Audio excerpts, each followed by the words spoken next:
नाज़िर नवाबाद में एसटीपी कारकुनन शहीद अल्ताफ जिस्काणी के कातिलनि की गिरफ्तारी लाइ एहतजाजी रैली कढी। उन हवाले सां ॾिसूं था इम्तियाज़ अली लस्काणी जी ये रिपोर्ट।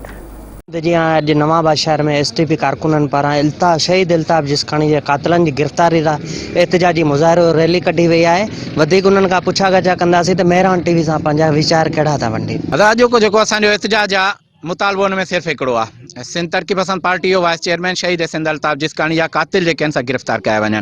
अॼु 28 ॾींहं थी चुका आहिनि, जहिड़ो महीनो लॻभॻि थी चुको आहे त अञा ताईं उनजा कातिल नथा गिरफ़्तार थियनि। अल्ताफ जिस्काणी जा जेके कातिल आहिनि जल्दी में गिरफ़्तार कयो वञनि, न त ॿी सूरत हाल असां शहर बंदि कंदासीं। असांजे चेयरमैन जो हुकुम हो पूरी सिंध जे तालुकनि में प्रोग्राम थियनि पिया, एहतजाजी प्रोग्राम था थियनि शहीद अल्ताफ जिस्काणी जे कातिलनि जी गिरफ़्तारी लाइ।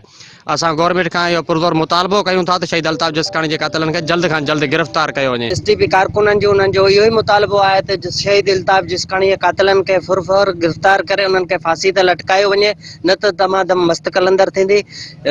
कैमरामैन आशिक़ अली सां गॾु इम्तियाज़ अली लस्काणी, मेहरान टीवी न्यूज़।